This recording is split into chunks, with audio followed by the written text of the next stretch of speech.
Since I am making an adult size mask, I'm measuring 8 inches across and 7 inches wide. Using my finger width as a guide, I'm making pleats about 1 to 1.5 inches apart. Flatten your fabric as you go to help your pleats stay nice and flat.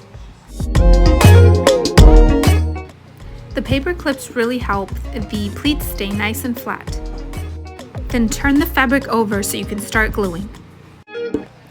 As you are gluing, apply a lot of pressure to help bond the fabric together.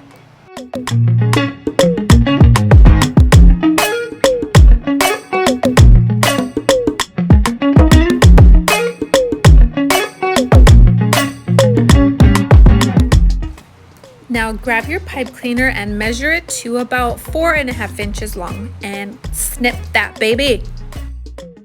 Use the thicker part of the pleats to add the pipe cleaner to.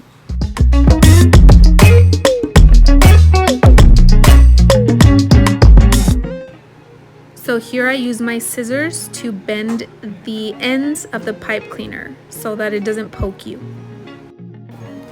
Place the pipe cleaner in the middle and fold the fabric over to conceal it. This will help the mask mold to the bridge of your nose. Keep applying pressure so that it stays nice and secure. Now you'll see that pipe cleaner in action. Time to glue and fold the bottom portion of the mask.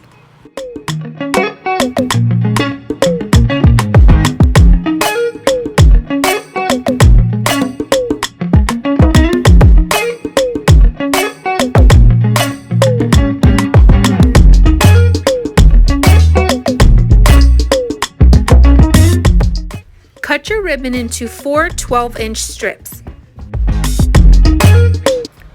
Apply glue to the end of your mask and attach one ribbon to each of the 4 corners. Fold the edge over about 3/8 of an inch. Apply a dot of glue to each of the corners, folding the ribbon over onto that glue dot, and apply a lot of pressure. I used a paper clip to help secure it as well. Now do the same thing on the other end of the mask.